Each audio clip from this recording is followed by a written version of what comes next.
Pessoal, vamos falar sobre a situação na Ucrânia em frente à invasão russa, um absurdo que está acontecendo lá. Os russos conseguiram avançar mais alguma coisa, mas novamente a Ucrânia está resistindo mais do que o Putin esperava. Vamos entender esse assunto. Essa notícia foi sugerida por Carlos, Gaspar e mais um monte de gente. Obrigado aí ao pessoal que sugeriu a notícia. Obrigado a você que está assistindo o nosso vídeo. Se você gosta do nosso conteúdo, por favor, deixe o seu like e se inscreva aqui no canal, né? Pois bem, como nós falamos no último vídeo, no dia 24 de fevereiro houve muita disputa e a Rússia não conseguiu avançar o tanto quanto ela queria. Ela esperava já naquele primeiro dia de combate capturar os aeroportos próximos a Kiev. Ela não conseguiu no primeiro dia capturar o aeroporto de Hostomel. É aqui, ó, Hostomel Airport, é um aeroporto grande que tem aqui um aeroporto de carga, onde inclusive fica o Antonov, aquele maior avião do mundo e coisa e tal. Eles não conseguiram pegar, ficaram em disputa, chegaram a pegar uma hora, os ucranianos retomaram, depois os russos pegaram novamente. O fato é que no primeiro dia, que eles já esperavam ter isso resolvido, eles não conseguiram. Mas, como eu falei para vocês, esse atraso no primeiro dia não implica em grandes mudanças para a Rússia. A Rússia tem uma força muito maior do que a Ucrânia, então no final das contas não há... É claro que eles irão acabar conseguir prevalecer. O que a Ucrânia espera é atrasar ao máximo esse processo, e isso pode ser sim importante no final das contas, né? Então parece que ontem, ao final do dia, a Rússia ganhou o controle sobre o aeroporto de Hostomel e com isso conseguiu colocar tropas aqui no distrito de Obolon, que já é um distrito de Kiev, já é uma região lá de Kiev próxima. E por que eles tentaram conquistar esse distrito? Justamente porque estão vindo duas colunas de soldados por terra, com apoio mecânico, evidentemente, com caminhões e coisa e tal, mas estão vindo por terra a partir de Belarus, né? Então, se você olhar aqui no mapa, pode parecer pequenininha essa distância aqui, mas é lógico, é uma distância muito grande, principalmente para tropas virem a pé ou mesmo com caminhões e coisa e tal.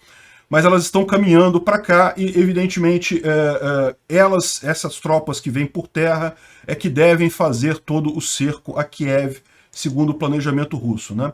Além disso, tem um outro aeroporto aqui, eu acho que é esse daqui, ó, Boryspil, é um outro aeroporto próximo aqui, que também já foi tomado pelos russos, então também já há tropas aqui próximas a Kiev. Então é importante notar que essas tropas que tem hoje aqui próximos a Kiev são tropas especiais, é um primeiro contingente russo que está chegando ali, não é capaz de fazer um cerco à cidade, de fazer realmente algo significativo, porque são tropas trazidas por avião. As tropas terrestres estão chegando, devem chegar hoje ou amanhã a Kiev, e aí sim os russos esperam cercar toda a cidade e começar a fazer o cerco a Kiev. Aquela estratégia que a gente havia mostrado aqui ontem dizia que eles fariam um cerco, que eles não tentariam conquistar a cidade. É lógico, de novo, a gente não sabe se aquilo ali está certo ou estava errado, pode ser que eles façam um cerco, pode ser que eles tentem realmente invadir a cidade e controlar toda a cidade de Kiev, mas não tenha dúvida, o objetivo central dos russos é tirar o presidente ucraniano, instalar alguém no poder amigável aos russos para negociar a paz, né? E o curioso, a parte mais bacana dessa história é que justamente o presidente Zelensky não está disposto a isso não, né? Isso, houve uma ajuda, os Estados Unidos ofereceu ajuda para evacuar o presidente Zelensky, para tirar ele do país, mas ele se recusou a sair do país, e isso fala muita coisa sobre, inclusive, essa coisa toda ser uma operação combinada de Estados Unidos e Ucrânia, né? Porque é uma possibilidade isso, para pensar. Se os Estados Unidos tirar o presidente de lá, aí não vai ter mais... Como é que ele vai justificar controlar o exército, pedir que os soldados arrisquem suas vidas se ele não está lá, né? Enfim, o cara falou que não vai sair de lá, que ele está em Kiev, inclusive ele avisou, ele gravou um vídeo no Twitter, né? E, bom, eu não vou tocar o vídeo aqui, porque eu não entendo nada de ucraniano, vocês provavelmente não entendem também, mas dá pra ver ele falando, dá pra ver que é um vídeo autêntico, ele gravando lá. Tem outros vídeos também dele do lado de tropas, do lado de comandantes militares, fazendo a defesa de Kiev. A gente sabe que Kiev não caiu, como eu falei, aquelas primeiras tropas que chegaram, foram tropas que chegaram por avião, não são tropas numerosas, mas é lógico, isso é uma questão de tempo, novamente. Então, o ponto nosso é aquele que eu já mencionei para vocês. A Rússia está avançando? Está avançando. Não tenha dúvida alguma, eles têm um poderio militar, não há dúvida nenhuma que no final das contas eles tomariam o controle lá. A questão toda continua avançando com menos velocidade do que esperava. O Putin queria fazer uma situação em que as tropas russas fossem tão impressionantes, tão fortes e coisa e tal, que o presidente ucraniano não tivesse nenhuma alternativa que não fosse desistir. Mas não é bem isso que está acontecendo. À medida que o tempo passa e os russos não conseguem avançar tanto, a situação acaba ficando mais favorável para a Ucrânia. Começa a ficar mais caro para a Rússia, começa a ter pressão contrária dos próprios militares russos, né? Por exemplo, a Rússia tentou pegar Kharkiv logo no início e não conseguiu, desistiu. Está focando agora em Sumi para fazer um corredor para trazer a logística da Rússia para cá, né? Lembra? As tropas que estão passando por aqui estão vindo por Belarus. Elas vão precisar de suporte logístico vindo diretamente da Rússia. E aí você tem aquele problema que eu já mencionei para vocês. A Rússia esperava usar as ferrovias aqui dessa região. Por isso que eles não vieram aqui por trás, porque aqui as ferrovias já estão todas interrompidas, né, por causa do conflito de Donetsk e Luhansk. Mas eles vieram por aqui, que é uma região que ainda tem ferrovias intactas, só que eles não conseguiram tomar controle dessas ferrovias, estão tendo que chegar de trem enquanto está na Rússia e depois embarcar em caminhão para fazer a logística desse ataque, o que atrasa tudo. É uma situação que está ficando mais complicada para a Rússia, porque justamente a ideia da Rússia era fazer alguma coisa tão grande que o governo ucraniano caísse. E muito disso é porque justamente eles achavam, o cara é um comediante, ele não é um presidente, ele não vai se manter no poder e coisa e tal, e se enganaram redondamente. O cara está se mostrando um verdadeiro herói. Sim, vocês sabem da história, né? O Zelensky, ele era um comediante, ele fez um show de TV em que ele interpretava o presidente da Ucrânia no show e depois acabou sendo eleito, né? E muita gente vê isso como um sinal de fraqueza, inclusive muitos militares, mas o fato é que o cara não saiu, não. Tá lá, tá mantendo a força, diz que vai até o final nessa batalha, que se for o caso, se acontecer dele morrer, faz parte da descrição do negócio dele, né? E aí, já tem muita gente falando assim, não, ele devia renunciar porque é tanta violência. Meu amigo, se começar desse negócio, não, o cara vai lá, ataca, faz uma força grande, então deve renunciar e coisa e tal, acabou. Esse pessoal da Rússia não vai parar nunca. Daqui a pouco a China também está fazendo isso com Taiwan. A Rússia já ameaçou retaliação para a Suécia e Finlândia. Não tem que ter esse negócio, não. Eu estou achando muito bacana a forma como a Ucrânia está respondendo a isso daí. É lógico, eu jamais aprovaria situação de coação. Existem relatos, é um fato de que a Ucrânia está obrigando jovens, e por jovens eu digo entre 18 e 40 anos, a se alistarem coercitivamente no exército, né? Isso é uma coisa que eu não aprovo de forma alguma, mas é evidente que a própria população responder a isso é uma coisa impressionante, né? É uma coisa muito positiva. A gente tem visto muita coisa... isso aqui é uma coisa terrível, né? O prédio que foi atingido lá em Kiev, um absurdo realmente. Tá vendo aqui? Ó? Um míssil russo atingiu esse prédio residencial na região de Kiev. Realmente uma situação muito complicada. Pois é, o que ele está falando aqui é aquilo que eu já falei, né? Que o apoio logístico parece que foi subestimado, né? O problema é realmente vários fatores aí subestimaram a necessidade logística e isso está atrasando as tropas russas, né? Enfim, como eu falei para vocês, não há de se esperar que a Rússia não vai ganhar esse negócio. Pô, que coisa triste isso, né?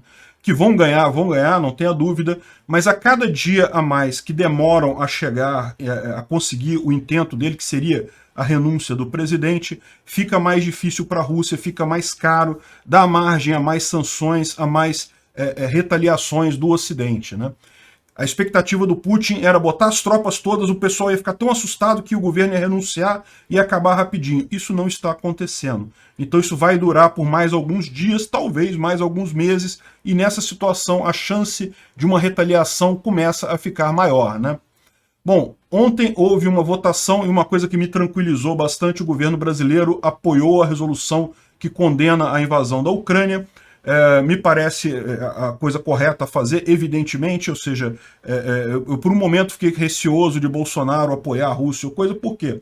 porque quando o Mourão condenou a invasão à Rússia, Bolsonaro desmentiu ele, falou que, olha só, isso aí vai ser tratado institucionalmente pelo governo. Agora fica claro que a questão ali não era a posição estava correta, mas nesse ponto o Bolsonaro tem razão, existem caminhos oficiais para esse tipo de mensagem, então deixa eles falarem isso lá. O importante é, sim, estamos do lado da Ucrânia, não estamos do lado da Rússia, isso é uma coisa bastante positiva, né? Enfim, a OTAN parece que vai enviar tropas para o leste europeu. Repara que agora que eles estão começando a mobilizar isso, então me parece um movimento muito mais para evitar que a coisa saia da Ucrânia do que para defender a Ucrânia propriamente dita. Mas vamos ver, né? Quem sabe aí a esperança é a última que morre, né? Realmente é um absurdo esse tipo de coisa. É uma situação complicada. O pessoal da Ucrânia está com um problema realmente, como eu falei. Por mais que eles estejam lutando bravamente, se você procurar no Twitter, você vai ver muita informação, até de civis que derrubaram tanques russos e coisa e tal, muita coisa que foi, muita luta está acontecendo na Ucrânia, pelos civis, inclusive, e no final das contas, essa guerra vai ser muito mais complicada para a Rússia do que eles previram. Diz que a Rússia não vai ganhar. Não, a Rússia vai ganhar, certamente vai ganhar. Eles não têm como segurar isso daí por muito tempo, mas cada dia a mais que eles seguram, fica mais complicado para o Putin. Então fica mais custoso para ele, fica mais difícil ele justificar para o próprio povo russo que ele está botando soldados russos para morrer lá na Ucrânia, numa guerra contra os ucranianos, que são povos irmãos dos russos. Tem um vídeo aqui no Twitter de um russo que mora na Ucrânia e confrontando os soldados, falando que absurdo, o que vocês estão fazendo aqui, que absurdo é esse? A gente está aqui em paz, não tem ninguém atacando ninguém, a Ucrânia não entrou na OTAN. O pessoal fica falando, não, porque a OTAN estava ameaçando botar no... Não, a Ucrânia não entrou na OTAN, cadê? Que ameaça é essa? Nada justifica a iniciação de força contra pessoas pacíficas. Então, esse é um ponto muito claro, é muito fácil esse lado libertário, você decidir de que lado está certo e que lado está errado. Qual lado iniciou a agressão? Evidente que foram os russos. Ah, mas havia a possibilidade da OTAN, da Ucrânia entrar na OTAN? Balela, pô. Lógico que a possibilidade havia, mas não tinha nada em concreto. Nada mudou de 2014 para 2022. Enfim, é um absurdo completo isso, mas eu estou gostando de ver a resistência ucraniana. Realmente está fazendo uma diferença grande nessa história. E esse cara aqui, ó, que era um comediante, pode acabar saindo como um herói. Já tem um meme rolando por aí, que um comediante que virou um líder, e os líderes que viraram comediantes, que viraram palhaços, né? É por aí mesmo. Aqui, ó, o vídeo dos jovens russos usando coquetel Molotov contra um tanque. A gente não dá para saber se isso é verdade, tá, gente? Tem que levar em consideração que tem muita imagem circulando por aí, que é até coisa de jogo, né? Parece que a Jovem Pan passou uma imagem de jogo e coisa e tal. Enfim, é muita imagem mesmo que a gente não tem certeza sobre o que está acontecendo, mas o fato é, a Rússia não está em Kiev ainda. Estão cercando Kiev, estão próximos de fazer isso, ninguém duvida que eles possam fazer isso, mas ainda não estão lá. E cada dia mais que eles se atrapalham para chegar lá, é mais problema para eles. Obrigado por assistir o vídeo até o final. Além de curtir, compartilhar e se inscrever no canal, considere se tornar patrocinador com valores a partir de R$ 1,99. Clique no botão Seja Membro abaixo para saber as condições e vantagens de patrocinar o canal. Mais informações sobre o nosso projeto, visite nossos sites indicados na tela.